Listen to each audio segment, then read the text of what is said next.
Rektore jauna, Francisco, gestanpeko presidentea, dekanoa, foru diputatua, sailburu ordeok eta gainontzeko agintariok, jaun andreok, ikasleok, lagunok, egunon eta ongi etorria izan zaitezte Deustofoniko hitzaldi honetara. Quiero comenzar agradeciéndoos a todos vosotros acompañarnos hoy. Pediros disculpas por este par de minutos de retraso, pero con el cambio de hora y los problemas en el ascensor, pues a veces hemos preferido dedicar un par de minutos para que estuvierais todos sentados. Y especialmente quiero agradecer a Francisco que nos haya hecho un hueco en su apretadísima agenda para estar hoy aquí y para compartir su visión con todos nosotros. Y gracias también a BBVA por hacer posible este ciclo. La historia del automóvil es casi la historia de la revolución industrial. Casi al principio, los primeros intentos de aplicar la máquina de vapor a vehículos que se movían, pero no fue hasta finales del siglo XIX cuando innovadores con apellidos tan conocidos como Benz o Daimler o Peugeot dieron vida con el motor de explosión a lo que hoy conocemos más o menos como automóvil. Otro nombre, otro apellido famoso marcó profundamente la historia, Henry Ford, con su modelo Ford T negro en 1908, pues transformó no solo el sector de la automoción, sino que transformó todo el mundo de la industria. Puso todo patas arriba y dio lugar a lo que, junto con otros fenómenos, ahora llamamos la segunda revolución industrial. Comenzó a producir vehículos en una cadena de montaje. No fue el primer sitio donde se hizo la cadena de montaje, que fue en un sitio menos glamuroso, que fue un matadero, en Cincinnati. Pero sí que fue un sistema totalmente innovador que le permitió alcanzar cifras hasta entonces impensables de producción y abaratar costes haciendo el coche algo popular. Desde entonces el automóvil ha sido uno de los sectores estratégicos en todas las economías de los países desarrollados. 97 millones de vehículos fabricados al año, una cifra que ha crecido en un 30% en la última década, un sector que da empleo a 9 millones de personas de manera directa, el 5% de todo el empleo industrial en el mundo, pero que de manera indirecta da trabajo a otros 45 millones de personas, o sea, más de casi 55 millones de personas trabajando vinculadas al sector de la automoción. En el País Vasco es un sector especialmente relevante, representa el 25% de nuestra economía y da trabajo a más de 40.000 personas. La industria no solo es enorme, no solo es grande, la industria del automóvil también ha sido capaz de demostrar su capacidad para evolucionar, para adaptarse y para mejorar. Ha sido fuente de innumerosas innovaciones tecnológicas para mejorar la seguridad, para reducir la contaminación. Pero también ha sido fuente de muchos modelos organizativos que luego se han trasladado a otras industrias. Disciplinas como el Just in Time o el Lean surgieron en empresas del sector de la automoción y luego han sido adaptadas generalmente por toda la industria. A la enorme importancia económica e industrial del automóvil hay que añadirle su impacto social y ambiental. Casi 1.900 millones de vehículos circulando por el mundo, pues no es extraño que generen el 16% de la producción de CO2 o el 13% de las partículas contaminantes. Pero es cierto que el sector del automóvil ha hecho grandes esfuerzos por ajustar y reducir estas cifras. Seguro que de hoy también hablaremos algo de eso. Los accidentes con 1.900 millones de vehículos circulando son una de las causas principales de mortalidad. Se encuentra entre las 10 primeras. Pero también en el mundo de la seguridad el sector del automóvil ha hecho grandes esfuerzos y grandes avances. El automóvil también ha tenido un gran simbolismo social, de avance social, de independencia. ¿Quién no ha sido joven a los 18 años y veía en el coche su primer símbolo de libertad y de independencia? En nuestro tiempo, en nuestra ocupación de tiempo, también ocupa una parte muy importante. Dedicamos una media de 260 horas al año al volante de los automóviles, algo más de lo que parece que dedicamos a navegar en Facebook. Cada verano, 90 millones de desplazamientos suponen una dedicación de tiempo y de peligrosidad importante. Es decir, en nuestras vidas el automóvil ocupa, igual que las redes sociales, un papel muy relevante. Y hoy queremos hablar sobre los retos del sector y sobre el futuro. Porque, igual que en la conferencia con la que abrimos este ciclo y hablamos de la influencia de la tecnología en general en los medios y en la comunicación, también en el mundo del automóvil la digitalización, la transformación digital promete cambios importantes. Por un lado, la digitalización de las fábricas, lo que llamamos Industria 4.0, las fábricas inteligentes, de la que seguro hablaremos hoy, prometen aumentar la eficiencia, prometen mejorar la calidad, prometen unos niveles de personalización hasta ahora desconocidos. Pese a ser un sector muy maduro y con unos niveles de excelencia y de eficiencia elevadísimos, la nueva robótica, la Internet de las cosas, el Big Data, la inteligencia artificial, prometen dar un salto cualitativo en todos estos campos. Y por otro, la electrificación del vehículo, la digitalización del vehículo, el coche autónomo, el coche conectado, parece que puede transformar modelos sociales y modelos de negocio vinculados de alguna manera al automóvil. Las calles se llenarán, veremos a qué ritmo, de coches conectados y autónomos. Afirman la gente de Google, de Alphabet, que el coche autónomo surgió como respuesta a una pregunta que era cómo podemos reducir o eliminar las muertes en las carreteras, y que la respuesta fue eliminemos a la persona del volante. No sé si será, aunque es muy sugerente el origen, no sé si será cierto. Lo que sí que es cierto es que en la medida en que los coches inteligentes vayan siendo una realidad cotidiana, esas 260 horas que pasamos delante del volante seguramente podrán ser dedicadas a otros menesteres, a ocio, a educación, a conocimiento. Probablemente cambie el concepto de la propiedad de los vehículos. Veremos si los modelos de movilidad compartida florecen y se desarrollan o no. Probablemente desaparezcan las necesidades de garajes o se acabe con los profesionales del volante. En fin, todo un escenario sugerente y prometedor del que seguramente hoy iremos conociendo claves y una visión de hacia dónde camina. Y voy a presentar muy brevemente, aunque yo creo que todos le conocéis más que suficientemente, a nuestro ponente de hoy, Francisco José Riveras. Nace en Madrid en junio del 64, estudia en la Universidad Politécnica de Comillas, estudia la licenciatura en Derecho y en Ciencias Económicas y Empresariales y, tras licenciarse, se incorpora al Grupo Gombarri que su padre había fundado. Aterriza directamente en el equipo directivo con dos objetivos que he leído, espero que sean reales. Buscar su propio papel dentro de la compañía y ganarse el respeto del equipo directivo de su padre. Su padre, también Francisco Riveras, de quien nuestro ponente habla, cuando lo que he podido leer con veneración y emoción, fue uno de esos empresarios de la posguerra que apostaron por un negocio incipiente, el de la transformación y distribución del acero, con mucho arrojo y con muchas ganas de prosperar. Él les legó a sus hijos, a Francisco y a su hermano John, no solo un grupo empresarial, sino un conjunto de valores que ahora les permiten llevar con éxito y con discreción uno de los mayores grupos industriales del país. Francisco ejerció en Gombarri de director de Desarrollo Corporativo, posteriormente de consejero delegado, en un ejemplo modélico de transición generacional de una empresa familiar. Al mérito, a sus méritos y a los de su hermano, Francisco añade o pone por delante siempre el de su padre. Y cito literalmente, esto espero que sea así.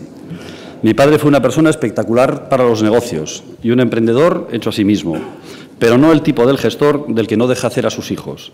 Desde el primer momento me dio libertad y después a mi hermano, que dirige Gombarri y el negocio energético, dejó que nos equivocáramos.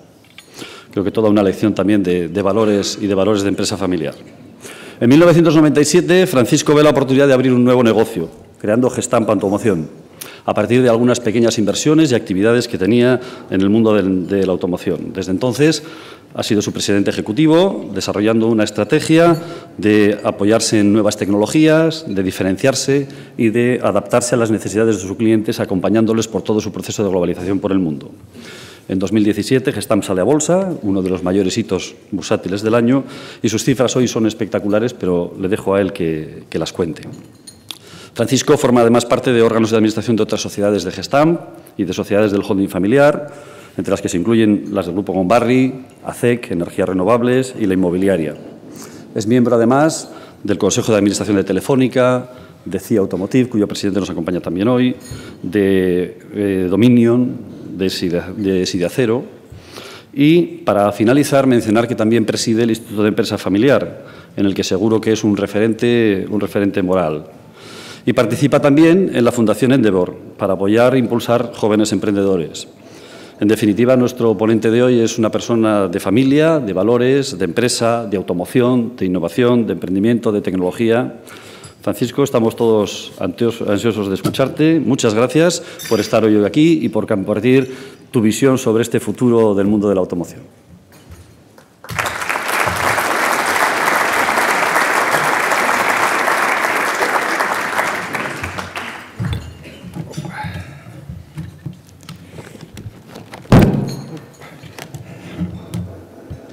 Buenos días y, ante todo, muchas gracias por esa presentación tan generosa. Estimado rector de la Universidad de Deusto y presidente de Deusto Forum, también viceconsejeros del Gobierno vasco, no sé si los he visto, así que no sé si están. Otras autoridades, amigos, señoras y señores. Bueno, la verdad es que, en primer lugar, decirles que es un placer estar aquí hoy y agradecer esta invitación de la Universidad y de Deusto Forum para participar en este ciclo de conferencias sobre qué impacto estos cambios de la tecnología y de la digitalización está teniendo en diferentes sectores de la actividad y en diferentes sectores de nuestra vida.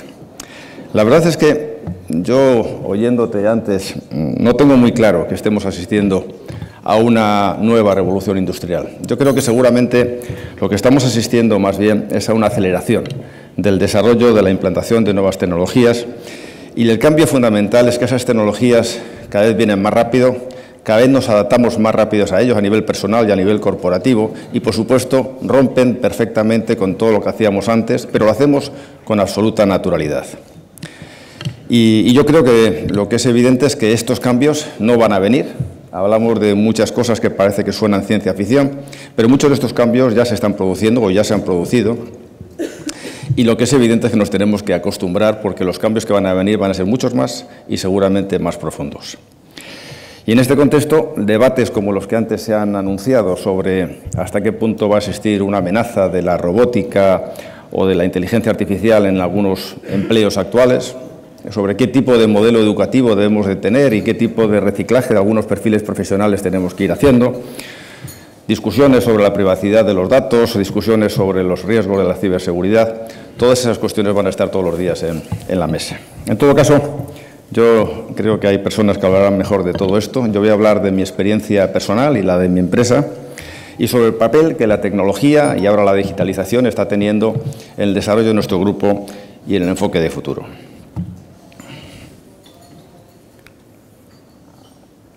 Y empiezo por una reflexión un poquito más general. La verdad es que cuando hablamos de impacto de la tecnología, yo creo que hay que meterlo en el contexto actual, en el mundo de las empresas, en la necesidad de ser competitivos en un entorno evidentemente global. Y para ello, evidentemente, las empresas, cada una de las empresas pueden optar por diferentes estrategias. Una estrategia, evidentemente, es pasar por el mundo de la tecnología, tratar de tener procesos y productos muy diferenciados y no ser un commodity. Y otra estrategia pasa por ser el mejor en costes, en eficiencias, tradicionalmente ligados a eficiencias de mano de obra, de energía. Y en este mundo actual que vivimos, seguramente cuando estemos hablando de eficiencia de costes, la digitalización o la industria 4.0 en el mundo industrial va a ser evidentemente un factor clave. Por lo cual, hacia adelante, cualquier empresa que quiera ser competitiva en un contexto global va a tener que ser necesariamente tecnológica, por una vía o por la otra. Por situar un poco, aunque ya se han comentado antes algunos datos, el sector del automóvil, que es el que nosotros, donde al fin y al cabo nosotros nos movemos, es un sector, yo diría que monstruoso en tamaño y también monstruoso en nivel de competitividad y de presión en costes. Si hablamos de datos así generales, pues si sumáramos todo lo que es la facturación de las empresas de automoción, sería aproximadamente el quinto país en términos de Producto Interior Bruto. Estaríamos hablando de empleos directos en fabricación de 12 millones y muchos más en la fabricación, en todo lo que tiene que ver alrededor del mundo del automóvil. Se van a fabricar alrededor de 1.000 millones de vehículos en los próximos 9 o 10 años y entre las 30 o 40 empresas en el mundo de mayor facturación hay 7 que son fabricantes de automóviles. Luego eso nos da una idea de un mundo enorme y de un mundo de una gran competitividad. Pero lo que seguramente no es intuitivo para todos es la importancia que tiene el sector de componentes, que es en el que realmente nosotros trabajamos. El sector de componentes muchas veces, ahora ya un poquito menos, pero se nos asociaba con que éramos fabricantes de repuestos, no de fabricantes de componentes originales. En realidad, el sector de componentes ya nació desde el origen y nació con la necesidad por parte de los grandes fabricantes de externalizar una parte importante de su valor añadido de producción con la capacidad de liberar recursos y poder seguir creciendo de una manera más importante. Hoy en día los grandes fabricantes tienden evidentemente a estar centrados en el desarrollo y el diseño de los nuevos vehículos, por supuesto en el montaje final, algo en el tema del powertrain y seguramente en lo que es el contacto con el cliente y a la comercialización. Y el resto de lo que es el valor añadido industrial, ya hablemos a niveles de componentes sueltos o de conjuntos o de sistemas, ya están realizados por parte de los fabricantes de componentes, de tal manera que hoy en día aproximadamente el 75% del valor añadido industrial de fabricación de un coche lo hacen los fabricantes de componentes y por cada empleo que existe en la fábrica de nuestros clientes existen por lo menos 3 o 4 en la de los fabricantes de componentes. Pero la verdad es que también, como se ha comentado antes, no siempre ha sido así en nuestro grupo. Nosotros arrancamos como grupo, bueno, arrancó mi padre hace ya 60 años y arrancó en un sector que era diferente a este. Realmente mi padre empezó en la comercialización de productos siderúrgicos. Tuvo una fase muy larga donde realmente su trabajo fue intentar pasar de una oficina a abrir algunos primeros almacenes. Poco a poco fue creciendo y dio el salto a nivel industrial, pero industrial puro, industrial de fabricación, industrial de costes, industrial de excelencia y relación con los clientes. Y a finales de los años 90 fue cuando empezamos a comprar y a desarrollar algunos activos y plantas relacionados con la fabricación de componentes metálicos, pero no con la idea de crear un grupo de componentes de automoción, sino como un desarrollo vertical de Gombarri, que realmente lo que pretendía era seguir creciendo en la comercialización de productos siderúrgicos. Durante todos estos años, evidentemente, nuestro éxito estaba basado más en la parte de la eficiencia industrial y de las relaciones, más que en un desarrollo industrial basado en tecnología. En el año 97 fue cuando tomamos la decisión de crear un grupo independiente, un grupo centrado solamente en el desarrollo de componentes metálicos para la automoción.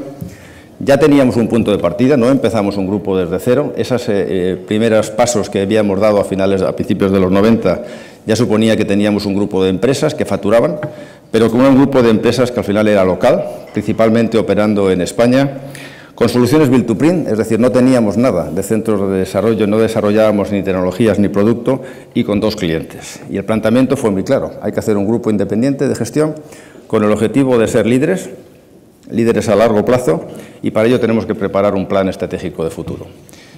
Y cuando preparamos ese plan estratégico de futuro, pues la verdad es que no fuimos demasiado originales, ¿no? Nos dimos cuenta de que estábamos operando en un grupo enorme, global, con grandes monstruos fabricantes del automóvil y, por tanto, teníamos que ser capaces de alcanzar una masa crítica suficiente, capaz de tener una interlocución suficiente con esas compañías y, para ello, lo que teníamos que conseguir es colocarnos ahí, ser capaces de que, por lo menos, nos pudieran localizar a un nivel estratégico para ser capaces de satisfacer sus principales necesidades, que en aquel momento y hoy en día siguen siendo las mismas. Quieren proveedores que les acompañen globalmente allá donde están fabricando sus coches y no donde hoy ya tienen proveedores, y quieren proveedores también que les den soluciones tecnológicas de producto y de proceso que ellos no controlen.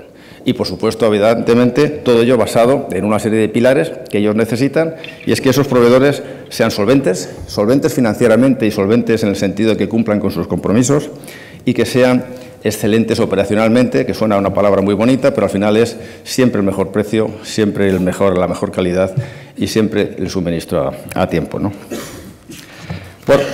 En este sentido, nosotros empezamos a desarrollar la estrategia. En los primeros 10 años nos centramos primero en la consolidación de todo el negocio de fabricación de componentes metálicos en la península ibérica. Después dimos el salto de globalización, diría más sencillo para una empresa española, que era Latinoamérica, entrando en México, en Brasil, en Argentina.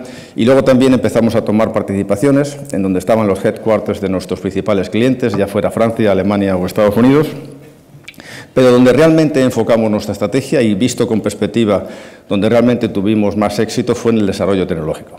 Fuimos incorporando diferentes procesos tecnológicos que no teníamos y desarrollándolos, no solamente partiendo de la tecnología tradicional de la estampación en frío. Incorporamos diferentes procesos, incluyendo la estampación en caliente, que en aquel momento era una tecnología absolutamente incipiente. Y ya cuando llega la época de la crisis, en el año 2008-17, nosotros nos pilla ya relativamente grandes, pero todavía no líderes mundiales. Nos pilla con un nivel de endeudamiento sí, pero mucho menor del que tenía todos los sectores industriales en aquella época, y decidimos, después de un periodo de ajuste de unos meses, utilizar la crisis como una oportunidad. Y de esa manera iniciamos un plan muy centrado en el desarrollo de producto y tecnología, incorporando compañías, grupos industriales, como por ejemplo en Alemania, la crisis de Thyssen, del grupo Thyssen, le compramos toda la división de Metal Forming, o la incorporación del grupo ECHA, e invertimos mucho en centros de I+D y en desarrollo de tecnologías y de procesos. En resumen, terminamos elaborando un portfolio de productos que aparecen aquí un poco en la pantalla.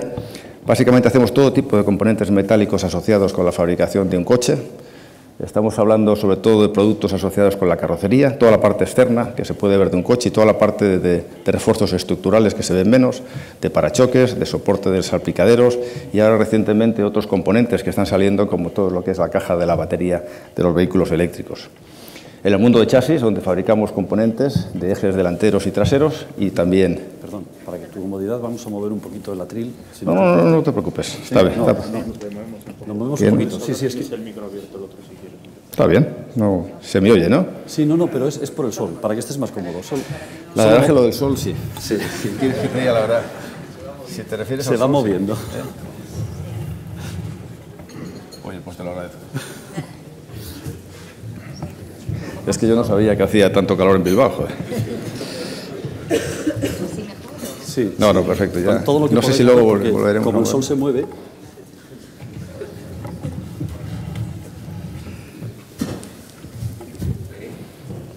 Bueno. No, perfecto. Hemos salvado la... Estaba ya empezando a sudar como un pollo. Bueno, pues sigo entonces después de los conceptos logísticos. Decía que teníamos body white, con carrocería, chasis y luego también, fruto de la adquisición de ese grupo en Alemania de ECHA, todo tipo de mecanismos de apertura y cierre de coches y todo el tema también de lo que llamamos Power Systems, que es todos los sistemas de apertura automática de maletero y en un futuro de las puertas de los coches. Entonces, para centrar un poco más el tema, ¿qué ha sido la tecnología hasta ahora para Gestamp? Yo creo que hasta ahora, luego hablaré un poquito de digitalización y industria 4.0, la tecnología para nosotros ha sido la tecnología entendida en la manera de poder ofrecer soluciones a nuestros clientes ligado a lo que hacemos. No estamos hablando de procesos transversales de aplicación de tecnología. Y nuestro plan de tecnología era relativamente sencillo también. Nosotros tenemos al final 12, 15 grandes clientes a nivel mundial, todos ellos fabrican coches y todos tienen problemas parecidos. Y cuando se refiere a componentes metálicos, lo que necesitan es partners o socios tecnológicos que sean capaces de ofrecerles soluciones para hacer que esos coches sean cada vez más ligeros, para poder emitir menos, cada vez más seguros, para tratar de evitar esos accidentes que comentábamos antes y todo ello al mejor coste. Evidentemente, nuestros clientes no se quedan cortos a la hora de pedir, ¿no? Entonces, toda nuestra tecnología ha ido basada en tratar de conseguir esas tres cosas, con esos tres ejes. Desde el punto de vista de emisiones, yo creo que estamos asistiendo a una carrera tremenda porque parece que el mundo del automóvil es responsable mundial de todo lo que pase con las emisiones de CO2, cosa que digo que es mentira claramente, pero bueno, es lo que realmente la sociedad ha comprado. La sociedad ha comprado que el problema de emisiones son los coches, y eso ya es difícilmente rebatible, ¿no? Pero lo cierto es que las regulaciones a nivel mundial, no solamente las europeas, sino de todos los países, claramente han ido evolucionando en los últimos años, pasando de niveles de más de 200 gramos de emisiones a niveles como los actuales de la Unión Europea de 95 gramos. Pero es que la Unión Europea, como saben ustedes, ahora mismo existe un debate para tratar de reducir esas emisiones para el año 25 y para el año 30, y se está hablando de un objetivo de reducir de esos 95 gramos entre un 35 y un 40%, lo cual supone una transformación industrial absolutamente bestial y seguramente, si no se produce una adecuación al mismo ritmo en todas las partes del mundo, seguramente será un problema de competitividad para la industria de automóvil a nivel europeo. En el caso nuestro, de Gestamp, al final todo el mundo entiende que cuando estamos hablando de emisiones rápidamente lo asociamos a vehículo eléctrico, pero más allá del vehículo, del powertrain, del motor, que evidentemente influye en un entorno del 40% de ese nivel de emisiones, el peso del vehículo en sí es responsable de aproximadamente el 24% de esas emisiones. Nosotros fabricamos componentes que en un vehículo normal, pequeño, de segmento B, suponen el 32% del peso. Por tanto, cualquier tipo de reducción de peso que podamos hacer, aquí hemos puesto, por ejemplo, la idea de bajar 100 kilos, supone reducir 9 gramos de emisiones de CO2 por kilómetro, lo cual es una barbaridad. Luego, claramente, nuestro desarrollo de producto pasa por ayudar a nuestros clientes en body y en chasis a reducir esas emisiones. Y si nos vamos a seguridad, estamos exactamente igual. Antes hemos hablado de las muertes por accidentes. La verdad es que hoy en día ya lo vivimos un poco menos de cerca en nuestro país y en nuestro entorno. Por ejemplo, en el gráfico de la derecha vemos cómo se ha producido una mejora evidente de los accidentes de tráfico en la Unión Europea. Desde esos niveles de 76.650 muertos a niveles de 26.000 que hemos tenido en el año 15.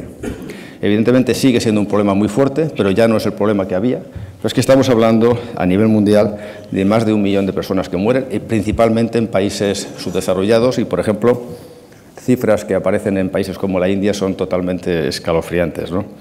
Entonces, de lo que estamos hablando aquí es que nuestros productos, por ejemplo, si estamos hablando del Euro NCAP, que es la referencia mundial en los temas de seguridad, las famosas 4 o 5 estrellas, nuestros productos son responsables o están relacionados con por lo menos 4 o 5 de los principales parámetros que tienen que ver o los principales test que están incluidos dentro del Euro NCAP. Luego, por tanto, es fundamental que seamos capaces de reducir el peso, pero esa reducción de peso no solo no tiene que ir en detrimento de la seguridad, sino que tenemos que conseguir en paralelo ir incrementando la seguridad. ¿Y cómo estamos haciendo esto con nuestros clientes? Pues estamos haciendo esto por la vía de trabajar con ellos cada vez más y cada vez antes en el codesarrollo de los coches. Cuando empezamos, hace 20 años, nosotros recibíamos planos de nuestros clientes, nos pedían que cotizáramos el precio y, sin embargo, ahora trabajamos de una manera diferente. Ahora trabajamos con ellos 2, 3, 4 años antes, les explicamos por dónde va la tecnología de los productos que nosotros conocemos y cuál es el benchmark de todas las cosas que están apareciendo, codesarrollamos con ellos. Evidentemente luego tenemos que cotizar y ser competitivos, ¿no? Pero lo que hacemos es que tenemos ya 13 centros de I+D repartidos por todas las partes del mundo, más de 1.500 personas dedicadas directamente al I+D y siempre enfocados en lo mismo, tratar de ver estos nuevos aceros de alta resistencia, esas nuevas tecnologías que están apareciendo, cómo pueden repercutir en bajar el peso de los coches y en aumentar su seguridad. Este es un vídeo, que la verdad es que lo ponemos porque es gracioso. Se trata de un coche normal y corriente de los que tenemos ahora y cómo impacta contra el coche grande, potente de los años 50. Lo que quiero decir con esto es que hoy en día la sensación que tenemos de seguridad no la entendemos, pero no tiene absolutamente nada que ver un coche de hoy en día con un coche de hace 40, 50 años en términos de seguridad, aunque todos tenemos la percepción cuando abrimos y cerramos una puerta de que ese coche parece ya de juguete comparado con los que había hace 30, 40 años. Nosotros colaboramos en todo el diseño y todo el incremento o mejora de esta seguridad pasiva en productos de body in white, principalmente, por ejemplo, en el ámbito de los parachoques o los bumpers, o los front rails o también los rear rails, en el desarrollo de soluciones de chasis que permitan absorber y mover y absorber la energía por debajo de lo que es el motor, o en soluciones como las que tenemos en ECHA, que tenemos unas bisagras que saltan automáticamente cuando haya un accidente con un peatón, ¿no? Y lo hacemos con diferentes tecnologías aplicadas y, evidentemente, con esa capacidad que tenemos de hacer codesarrollo con nuestros clientes. Tecnologías como la estampación en caliente, que es una tecnología que nadie apostaba por ella absolutamente hace unos años. Nosotros apostamos muy fuerte en el año 2004 y en aquel momento la tecnología esta se utilizaba en un 1% aproximadamente de lo que es el contenido de la carrocería de un coche. Hoy en día, los coches más avanzados ya estamos hablando de cerca de un 38% de los componentes hechos en estampación en caliente. Nosotros, por ejemplo, teníamos en el año 2007 16 líneas de estampación en caliente y el año pasado acabamos con 84. Estamos hablando de una tecnología que lo que permite es, bueno, no sé si esto es un poco técnico, pero en líneas generales se confronta con la tecnología tradicional de la estampación en frío. Queremos utilizar aceros de alta resistencia para poder bajar así el espesor de las piezas, pero mantener la resistencia o incrementarla, y para conformarlos es necesario calentarlos antes a 900 grados y meterlos en una presa y enfriarlos rápidamente. Bueno, esta tecnología que evidentemente ha ido evolucionando y en la cual somos líderes mundiales, lo que permite es utilizar acero en vez de pasar a materiales más creativos como el aluminio o la fibra de carbono, que son mucho más caros, y conseguir unas reducciones de peso que en muchos casos son de más del 50%. Y esto hemos hecho con algunos clientes. Aquí hemos puesto dos ejemplos. Por ejemplo, colaboramos en el desarrollo de la segunda generación del XC90 con Volvo. La primera generación tenía un 7% de estampación en caliente en la carrocería.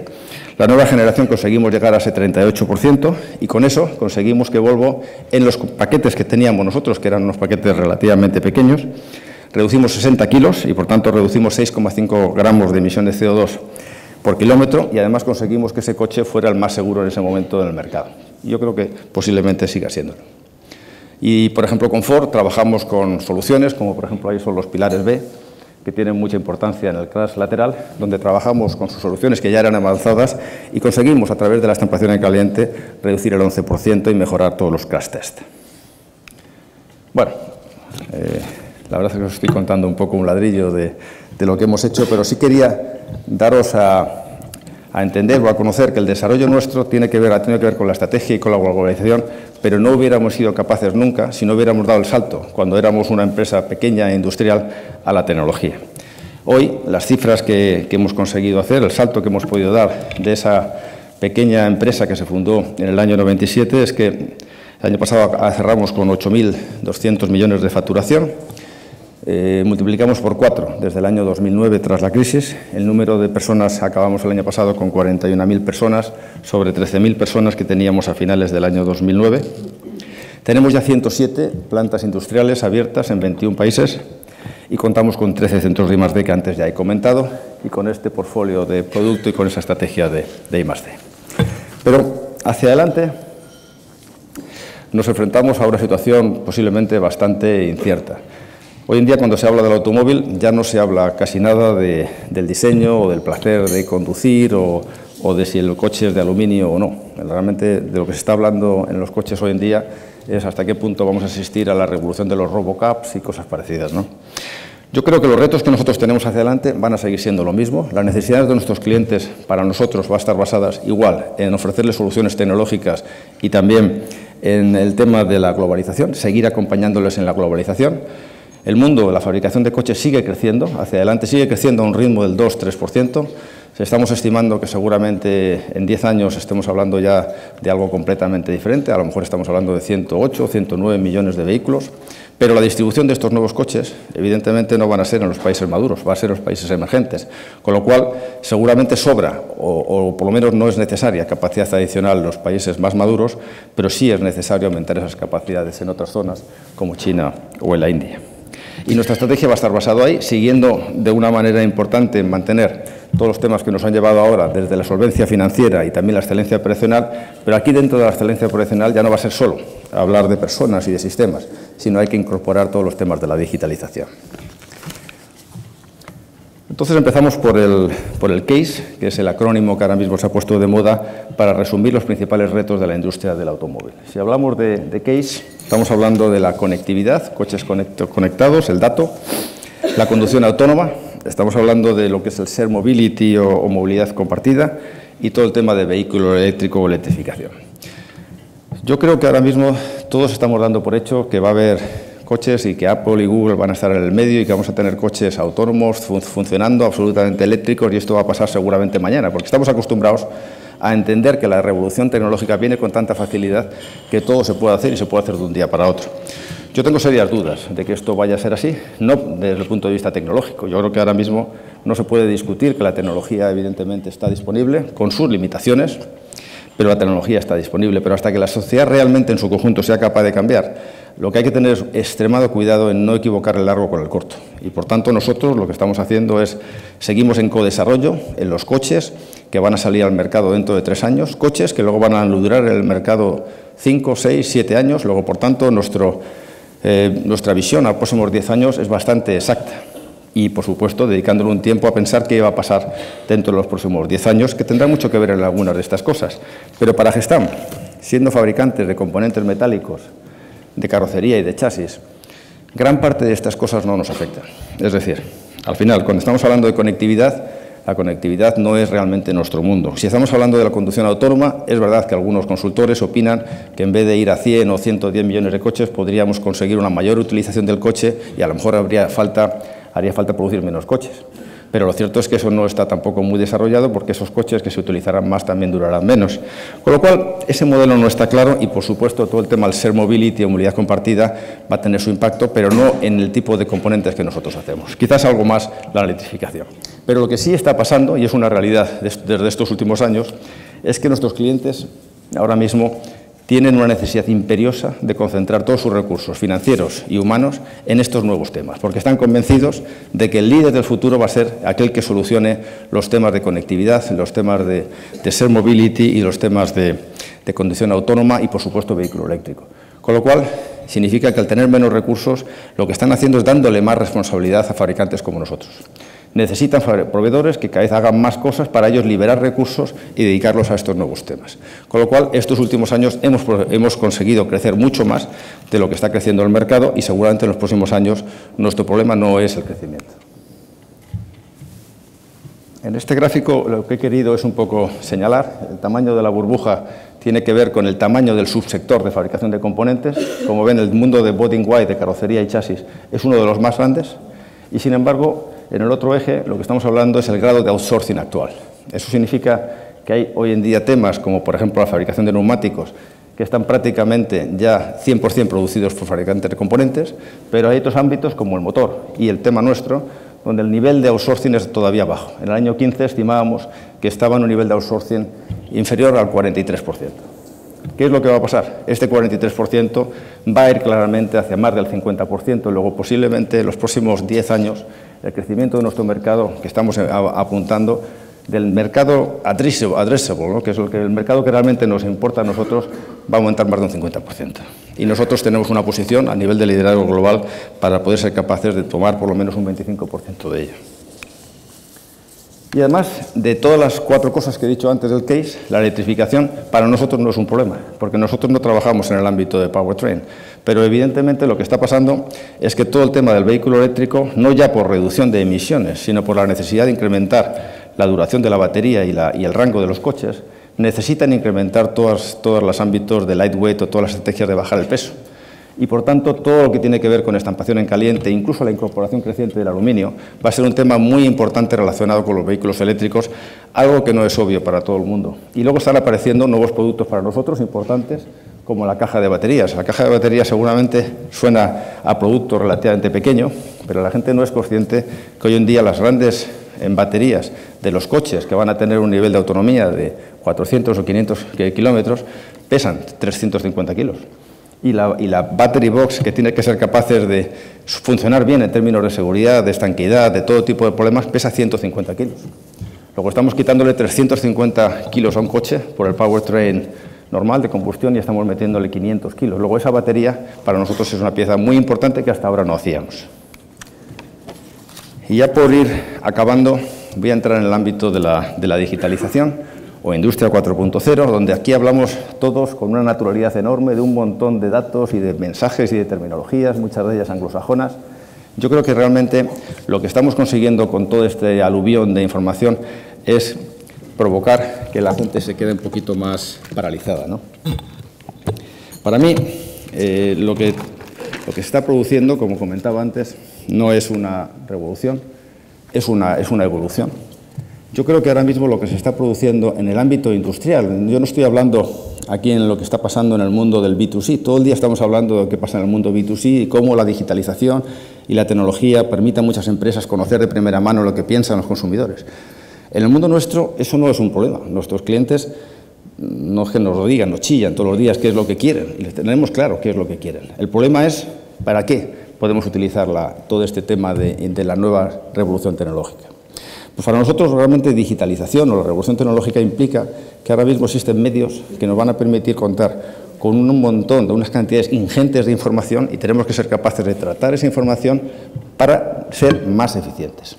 Para nosotros digitalización o esta revolución o Industria 4.0 es de qué manera podemos utilizar toda esta nueva tecnología para ser capaces de incrementar la eficiencia de nuestras plantas y para conseguir llegar al mundo este del concepto de las smart plants. Y aplicándolo pues a diferentes ámbitos. Aquí hemos puesto algunas cosas en calidad, en logística, en mantenimiento, en eficiencia energética. El planteamiento, como digo, es utilizar todas estas herramientas para mejorar la eficiencia, no despistarnos con un montón de cosas que a veces nos recomiendan gente con mucha experiencia, pero al final lo más importante es tener un plan, tener objetivos, medirlos y al final tratar de ser capaces de saber qué es lo que realmente vas a poder ofrecer a tus clientes si utilizas y conviertes esta industria 4.0 y consigues que tus plantas sean smart factories, ¿no? Bueno, he preparado aquí un pequeño vídeo de tonto, porque hablando es muy difícil de explicar, pero yo creo que con este vídeo imagino que algo podré explicar mejor. The world is in constant technological evolution. A connected world with smarter cities and more efficient industry. Gestamp is living the fourth industrial revolution. At Gestamp, we innovate towards the smart factory. Connected, more efficient and flexible factories. Smarter and reliable processes. A digitalization which adds value to the business and changes the way we interact with our environment. At Gestamp, we build this smart factory. Connected. Products, machines, systems and connected people which share information at all levels in real time. An ecosystem where the information is continuously shared so we can learn and take decisions. Smart. Production plants capable of solving problems by themselves that know how to achieve efficiency. Each product has its own differentiated DNA. Flexible. Smart logistics which respond independently in real time to the needs of our clients. Self-regulating processes in order to adapt to each product and situation. Efficient. Smart Factory gives us the abilities to anticipate the problems before they occur, to maintain our processes at the best efficiency level, to avoid errors, and to achieve a perfect coordination between people and systems. Focused on people, because people create, sense, know, and make possible this perspective. At Gestamp, we are creating our own smart factory, working to be better at what has always differentiated us, the creation of value for our clients and partners.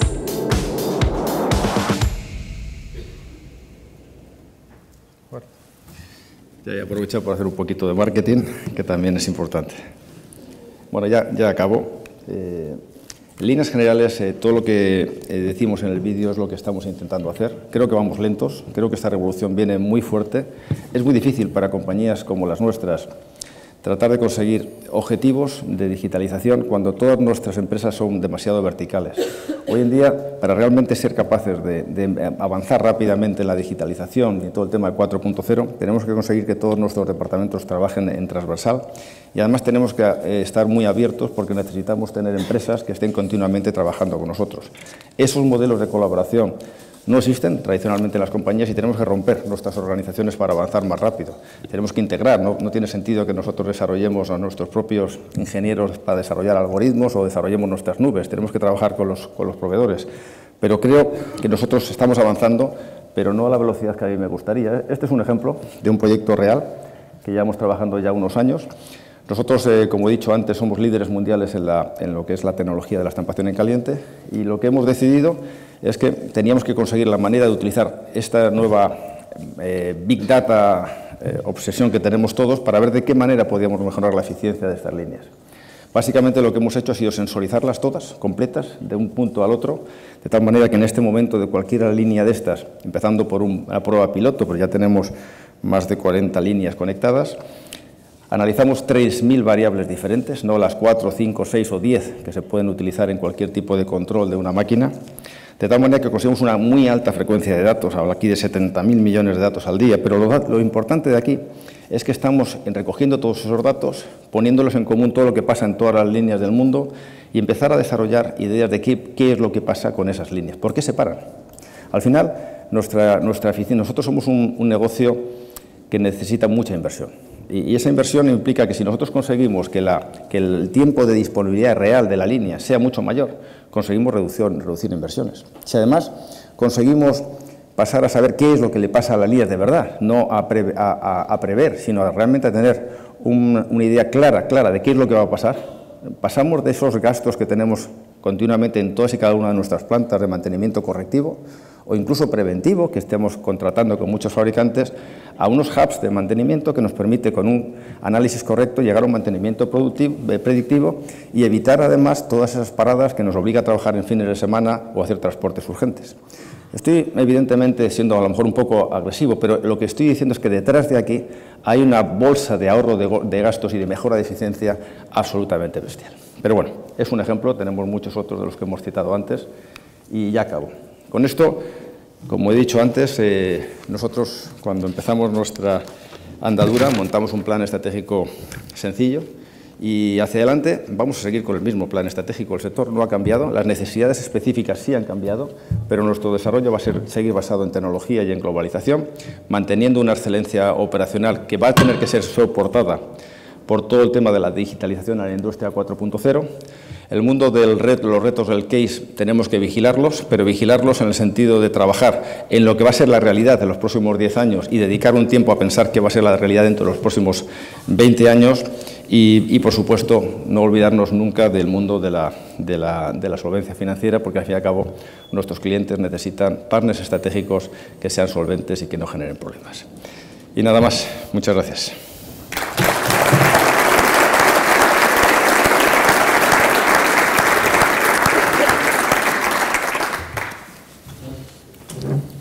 Muchas gracias, Francisco.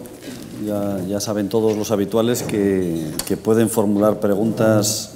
Ya tenemos unas cuantas que intentaré de alguna forma adaptar, ¿no?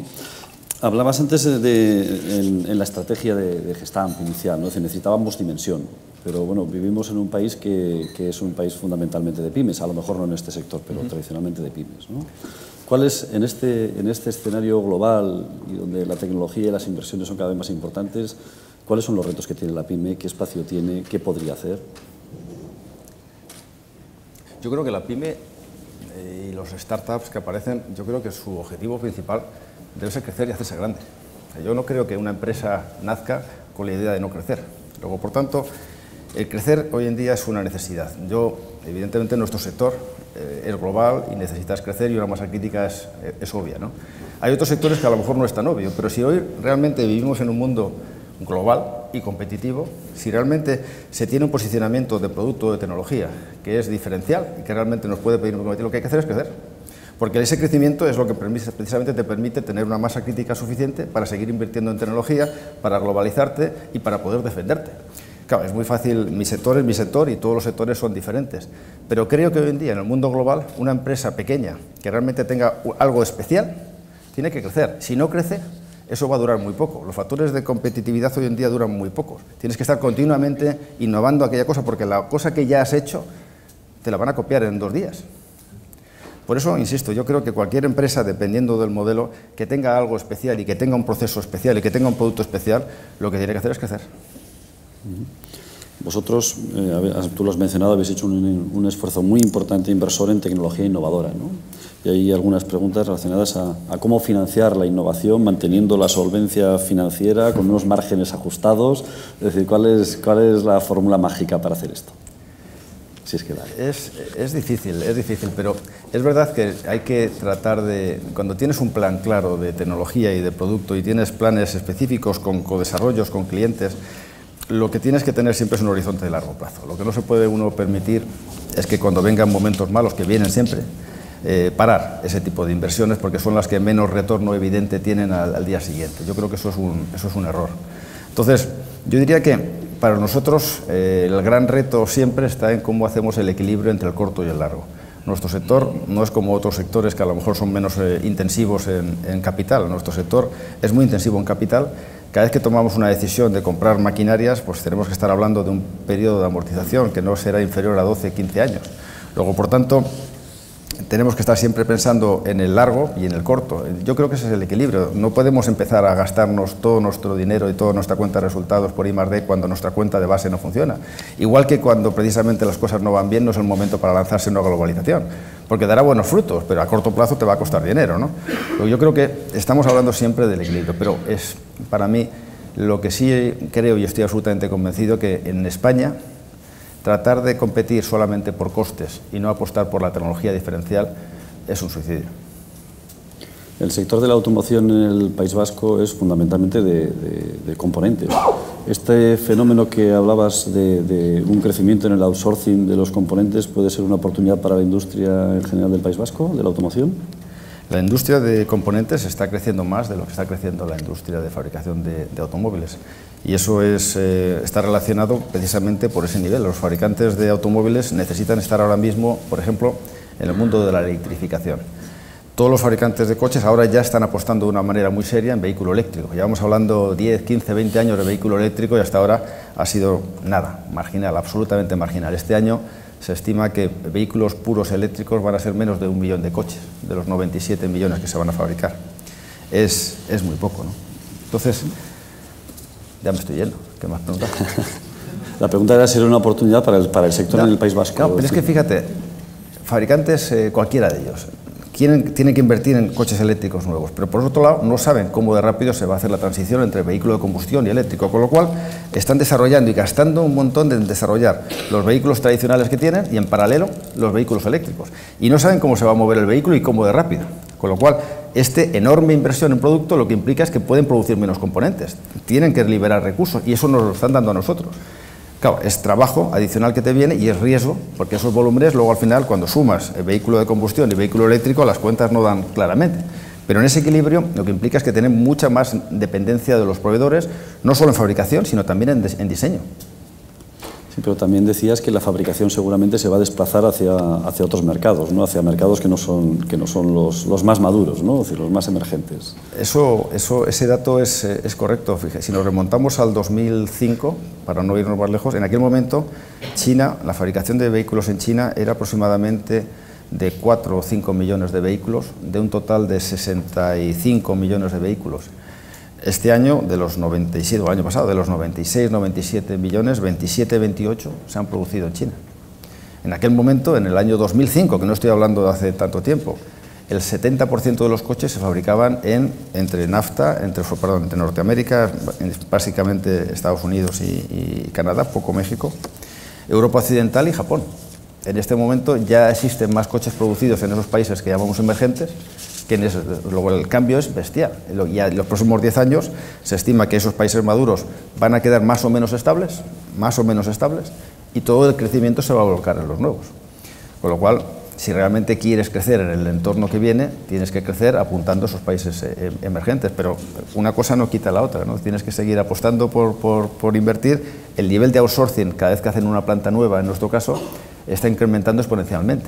Ahora mismo, cualquier fábrica de coches en Europa grande, lo primero que te encuentras es un taller de prensas en la entrada donde viene el acero y cortan y hacen las piezas de body in white. Ahora estamos ya asistiendo a muchas fábricas de coches que no tienen taller de prensas directamente y que nosotros nos ponemos al lado y hacemos las estampaciones para ellos. Ese nivel de outsourcing hace que en vez de pasar del 42% que he comentado antes, en esas plantas pasa al 100%, luego el crecimiento es exponencial. Alguna persona bien informada de la sala dice, bueno, ya sé que vais a abrir una planta en Japón en breve, dice, dentro de la estrategia de Gestamp está abrir nuevas plantas en Asia, seguir creciendo. Nosotros vamos muy lentos en Asia. Hoy en día más del 50% de los coches en el mundo se fabrican ya en Asia. Y nosotros las ventas que tuvimos el año pasado en Asia fueron aproximadamente del 15-16% y es muy poco. Evidentemente China es el gran reto. En China nosotros no teníamos presencia industrial hasta el año 2008.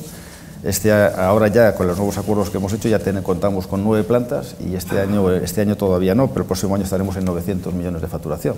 Pero es que no es nada. Si quieres ser un líder mundial en lo que es el mundo nuestro, China va a ser el 30% de la producción mundial. Luego tenemos que crecer mucho más en China. Lo de Japón es un poco diferente, ¿no? Japón es un país exportador de coches. No creo que sea un país donde vaya a aumentar la producción a largo plazo, sino más bien tendrán dificultades para seguir exportando hacia afuera, y es un sector extremadamente competitivo en Japón. Luego ir a abrir una planta en Japón, como vamos a inaugurar la próxima semana, para nosotros es un reto, y es un reto grande. Y eso habla de por qué nosotros realmente somos ahora mismo necesarios para esos fabricantes como Toyota y Honda, y es por algunas de las tecnologías que tenemos. Esas tecnologías no las tienen sus Keiretsu, sus fabricantes de componentes, que son muy buenos, pero no las tienen. Y por eso nosotros hemos tenido la oportunidad de coger unos pedidos y abrir una primera fábrica en Japón. No espero que vaya a ser un gran crecimiento en Japón, pero trabajar con esos fabricantes japoneses en Japón lo que nos permite no es trabajar en Japón, sino en el resto del mundo. Los fabricantes japoneses controlaron el año pasado el 29% de la producción mundial de coches, una parte desde Japón, pero también en el resto de los países del mundo. En cuanto a la tecnología, es decir, ¿hay alguna pregunta? Es decir, ¿por qué el peso del vehículo tiene tanta importancia en las emisiones? ¿Y cómo prevéis que va a evolucionar? ¿Conseguiréis llegar mucho más lejos? Bueno, yo a pesar de que trabajo en un mundo de mucha tecnología, no soy ingeniero, pero yo creo que es evidente que una de las grandes razones por las cuales los coches emiten es por el peso, ¿no? Entonces, la manera en que puedas ser capaz de reducir el peso, estás ayudando a reducir emisiones. Si pasamos a un coche eléctrico puro, el peso ya no sería tan importante desde el punto de vista de emisiones, por lo menos en el coche. Si estemos hablando de la generación de energía quemando carbón, estaríamos hablando de otra cosa, ¿no? Pero yo no voy a entrar en ese debate. Pero en todo caso sería así. Por eso el peso es fundamental si queremos ayudar a reducir emisiones. Nosotros lo que tratamos es de hacerlo al menor coste posible. Es decir, evidentemente puedes reducir el peso yéndote a materiales muy... Pero claro, cuesta mucho dinero. Pasar al aluminio es más caro, pero si ya te vas a la fibra de carbono hoy en día es mucho más caro. Entonces, por eso tratamos de hacer aceros de muy alta resistencia, transformándolos de una manera un poquito más cara, pero reduciendo el peso de una manera sustancial y ayudarles a nuestros clientes a reducir las emisiones. ¿Hay alguna pregunta? No, me imagino que no habrá sido de la Consejería de Industria, pero dice, ¿cómo ves la política industrial del País Vasco? El País Vasco que ha sido tradicionalmente industrial, que ha seguido ha mantenido el peso industrial por encima de la economía. ¿Crees que seguirá creciendo? ¿Crees que se puede mejorar algo? Pues yo creo que ha sido muy sensata, sobre todo en la época, en estos últimos años. Yo creo que, sobre todo cuando lo comparamos con otro tipo de políticas que se han llevado a cabo en otras zonas, en otros países y en otras zonas en España, pues evidentemente ha sido diferencial. Había una situación aquí, una implantación en la industria en el País Vasco muy fuerte, y era necesario ayudar y mantener a lo que tenía sentido y reconvertir aquellas cosas que no tenían sentido hacia adelante. Yo creo que se ha buscado un equilibrio sensato. Yo creo que no se han andado con tonterías un poco de orden político. Yo creo que hemos bajado al grado de cómo se puede ayudar a las empresas a funcionar. Yo creo que se haya hecho bien las cosas. A lo mejor otras cosas puedo criticarlas, pero esa no, esa está muy bien. Está bien, ¿no? Congratularse también de lo bien que tenemos, ¿no? Es decir, hablaba el ponente anterior y decía que no será por falta de infraestructura y de medios para abordar esta revolución industrial, ¿no? Aquí hay mucho sentido industrial y eso se nota, y se nota en muchas cosas. Se nota también en los perfiles profesionales que podemos encontrar. Nosotros tenemos muchos de las personas que trabajan en nuestro grupo, desde aquí trabajan para soportar nuestras operaciones globales. Yo creo que hay cosas que existen, que muchas veces no les damos importancia, pero aquí existe un sustrato industrial enorme, no solo ya de las empresas y capacidades industriales reales, sino también de experiencia de personas y de experiencia de muchos años, que hay que sacarle partido. ¿Qué problema hay? Pues la competitividad. Y eso implica que tenemos que ser capaces de poner en marcha todas estas ideas de digitalización e industria 4.0 para ser capaces de compensar gaps de competitividad cuando nos estamos comparando a nivel mundial con entornos pues, que evidentemente son con costes de mano de obra muy inferiores, ¿no? Hay varias preguntas respecto a la coyuntura internacional, ¿no? Es decir, lo hablábamos antes, ¿no? Es decir, este mundo volátil en el que estamos, concretamente sobre la política proteccionista de Trump, sobre la situación económica en Brasil, sobre los efectos del Brexit en la cadena logística de la automoción. Cada uno de ellos seguramente daría para una conferencia o disertación, pero ¿cómo ves tú un poco el escenario mundial desde el punto de vista de la industria? Pues yo soy siempre positivo y estoy positivo. Lo que pasa es que cuando el mundo se empeña en ser negativo, pues a veces es muy difícil ser un poco ir contra el ciclo, ¿no? Porque ninguna de esas razones explican de verdad este nivel de pesimismo que parece que se ha instaurado en las últimas semanas. El mundo de los aranceles, por ejemplo, de Trump, han afectado aparentemente mucho a la industria del automóvil y sobre todo se ha centrado en China, pero no existe un tráfico de importación de vehículos y exportación de vehículos desde China a Estados Unidos. Estamos hablando de 300.000 coches exportados desde Estados Unidos a China y 100.000 coches desde China a Estados Unidos. Y eso está en la agenda de todo el mundo. No, evidentemente no tiene sentido. Otras cosas tendrán sentido. NAFTA era un grandísimo problema. Bueno, pues parece que se ha orientado y se ha solucionado. Al final, ¿de qué estamos hablando en el tema de aranceles? Estamos hablando de que el mundo, sobre todo a nivel del mundo financiero en Estados Unidos, está nervioso porque lleva 9 o 10 años de subida de bolsa y ese mundo nervioso hace que cualquier noticia que aparezca, en vez de verla por el lado positivo, la ves por el lado negativo. El mundo de Brasil, pues es verdad que podemos estar preocupados por Brasil, pero mejor haber estado preocupados estos últimos 3 años, que han sido un desastre. Ahora esto está mejorando, seguramente la solución política será más correcta. México parecía que era un tema complicado, parece que la transición se está haciendo bien.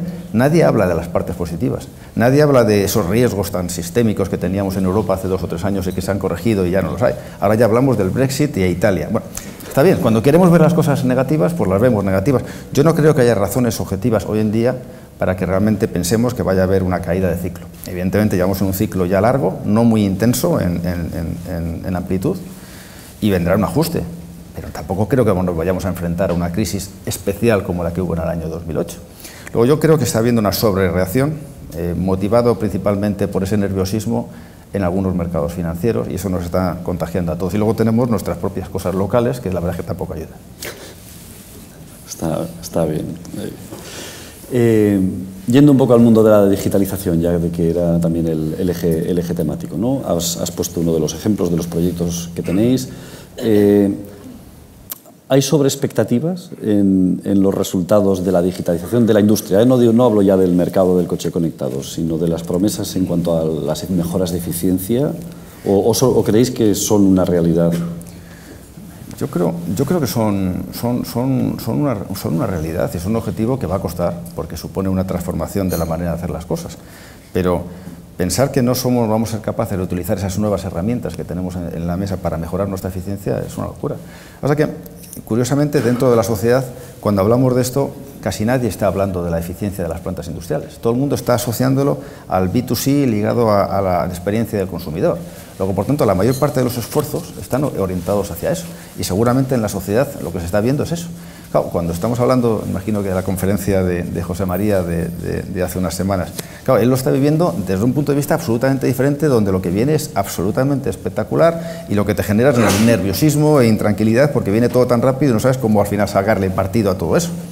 Pero en el mundo industrial hay que ser sensato, saber que tienes nuevas herramientas, de establecer 4, 5, 6 objetivos, poner medios y objetivos y ir a por ello. Y luego cambiar la organización para no hacer estos proyectos verticales, sino hacerlos transversales e incorporar empresas desde fuera, lo cual es un reto. Y yo creo que, insisto, que vamos todos un poco lentos. Pero la sociedad está viviendo el mundo de la digitalización desde el punto de vista de B2C y no de B2B. Hablabas, que a mí me interesa particularmente mucho, ¿no? de la transformación de las organizaciones, no solo de la transformación tecnológica, sino de la transformación de las organizaciones, evitar esos, es decir, hacer trabajar a la gente en su conjunto. ¿Cómo abordáis este reto internamente? Pues con mucha dificultad, si quieres que te diga la verdad. El principal reto que tenemos ahora, yo creo que todas las empresas un poco que ahora tienen un posicionamiento tecnológico correcto, el principal problema que tenemos es un problema de ejecución, porque está basado en cómo vas a ejecutar, desarrollando y formando personas, atrayéndolas, siendo capaces de darles una carrera profesional en un entorno que se está moviendo con una enorme dificultad, ¿no? Entonces, todo este tipo de temas de organización, yo veo que cada uno tiene su enfoque, ¿no? Hay empresas que hoy en día se pasan todo el día hablando de los principios y los valores, y seguramente es bueno que hablemos de principios y valores. En España siempre hemos sido tendentes a darlos por hechos, ¿no? Ahora hay que hablar mucho de sostenibilidad, pero hay que buscar un equilibrio, Yo creo que no debemos obsesionarnos con que los millennials son unos bichos raros y tenemos que cambiar toda la empresa para traer a los millennials. Yo creo que no. Estamos hablando, al final, de gente normal, con unos skills diferentes, con unas ambiciones diferentes, con unos horizontes temporales diferentes, y nosotros tenemos que ir adaptando a la organización, buscando la manera de atraer y retener al mejor talento, pero, por supuesto, centrados en la generación de eficiencia, porque nuestros clientes, al final, no nos van a regalar nada, por mucho que seamos sostenibles. También hay algunas preguntas relacionadas con la transformación digital, las nuevas tecnologías y el efecto en el empleo, ¿no? Es decir, bueno, dentro de esos 41.000 empleados de Gestamp, ¿qué perspectivas hay en el largo plazo, no en el corto medio? Yo creo que jugar un poco a la defensiva con respecto al empleo por la tecnología es algo ya muy viejo, ¿no? Yo creo que empezaría con la primera revolución industrial y empezarían con muchas otras, ¿no? Yo creo que lo que hay que ver son las oportunidades y habrá una serie de empleos que por supuesto quedarán obsoletos y serán sustituidos por robots. Pero esto no es algo que vaya a pasar, esto es algo que ya ha pasado. Nosotros tenemos más robots en todas nuestras fábricas que casi que personas, pero estamos creciendo el número de personas de 13.000 a 41.000. Los perfiles son diferentes, antes tenías un 75 o un 80% de mano de obra directa. Hoy a lo mejor en muchas plantas nuestras tenemos un 45% de mano de obra directa pura y tienes mucho más indirecto, tienes mucho más programadores, tienes mucha más gente de otro tipo de ámbitos, ¿no? Yo creo que ver las cosas a la manera, de la forma defensiva, yo creo que ha sido un error en el pasado y lo es en la actualidad. Yo no lo veo, yo creo que va todo muy rápido, tenemos que ser capaces de reciclarnos todos, generar retos, desde el punto de vista personal seguramente generará muchos retos a todo el mundo, pero yo creo que al final donde se abre una puerta, donde se cierra una puerta se abre otra y evidentemente vamos a generar más empleos. ¿Van a ser diferentes? Absolutamente. Y eso significará, claro, no solo diferente formación para los jóvenes, sino también reformación o recapacitación de los que están ahora en la propia industria. Bueno, en nuestro caso, a pesar de los niveles de desempleo actuales, ya nos cuesta encontrar algunos perfiles. Hemos hablado mucho de la formación dual o los aprendices. Evidentemente nosotros tenemos que trabajar. Aquí tenemos una experiencia en el País Vasco muy bonita con GTI. Necesitamos formar a todas esas personas, pero es que todo el modelo de educación va a cambiar. Ahora mismo yo creo que hacia adelante será muy difícil que la gente busque solamente un título para meterlo en el currículum y coger el empleo. Al final el empleo va a tener que ver con una serie de capacidades, de pequeños bolsillos de capacidades específicas que tienes que ser capaces de probar. Es un reto, entiendo que para las universidades y para los colegios tener profesores actualizados al día en cosas muy específicas que van cambiando todos los días. Estamos hablando que estamos un poco más, vamos a estar todos un poco más agitados, ¿no? No, nada de lo anterior va a seguir funcionando. Yo hoy en día, cuando ya seleccionas a alguien, el currículum que te viene escrito realmente aporta muy poco. Hablabas del escaso impacto en términos de números, ¿no? Del coche conectado del coche eléctrico, ¿no? Pero tú lo ves en un futuro lejano, 2030-2050, que efectivamente todos los coches lleguen a ser autónomos. No sé si eléctricos, pero sí autónomos. Es decir, que efectivamente esas 200 horas que dedicamos al volante las dedicamos a otra cosa. Yo creo que desde el punto de vista de la tecnología como tal, yo creo que no es es evidente que esa tecnología está disponible. La pregunta es si va a estar disponible de una forma general para el 100% de los casos y si va a ser utilizada. Me refiero a que si lo vemos en una ciudad como puede ser Bilbao, como puede ser Berlín, pues a lo mejor vemos claro, ¿no?, que los chavales no quieren comprarse el coche ahora y antes sí querían comprarse el coche, y a lo mejor vemos claro que hay una serie de servicios públicos y puedes entender que al final estemos hablando del coche conectado, con las ciudades absolutamente inteligentes y con la fibra por todos sitios y dando información. Eso a lo mejor lo podemos ver. Cuando realmente te vas y te das una vuelta por Pune, Mumbai, y a lo mejor no lo entiendes del todo, sobre todo con el horizonte temporal. Incluso si vas a Nebraska y te vas a hablar con alguien que está con su pick-up grande, a lo mejor tampoco lo tengo muy claro si va a ir a ese coche. Entonces, lo que quiero es que al final vemos el mundo bajo la perspectiva de las ciudades europeas.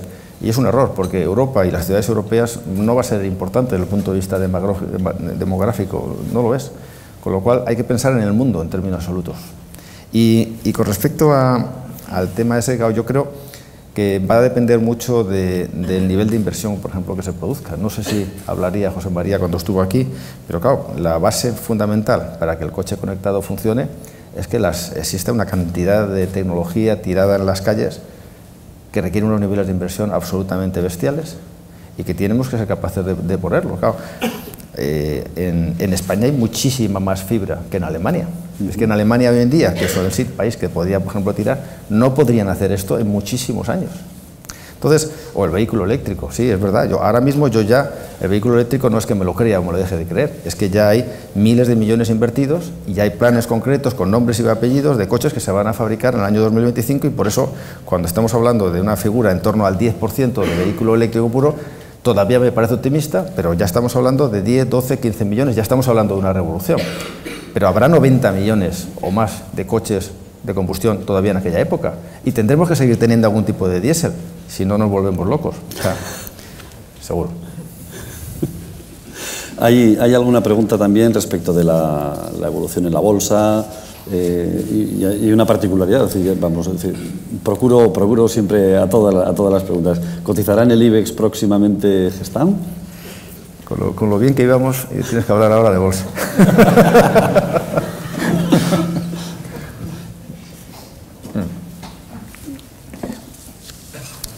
Yo la verdad es que me gusta trabajar sobre los temas que puedo controlar y la bolsa no solamente es que no la puedo controlar, es que no la puedo entender.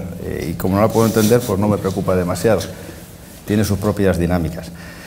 Ahora mismo nuestro sector ha estado afectado, lleva sobre todo en las 2 últimas semanas, aunque también pasó un poquito antes del verano, afectado por ideas o conceptos que les ha dado por pensar a alguna serie de analistas sobre que nuestro sector está sobrevalorado. Entonces está haciendo un repricing del sector, ¿no?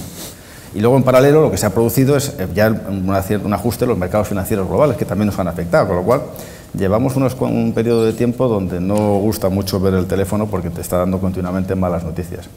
La pregunta es cómo reaccionamos ante ese tipo de cosas. Yo, en nuestro caso concreto, estamos en bolsa, evidentemente cuidamos a nuestros accionistas, pero lo fundamental es generar valor a largo plazo. Si la bolsa al final lo entiende o no lo entiende o tiene sus propias dinámicas, yo trato de abstraerme.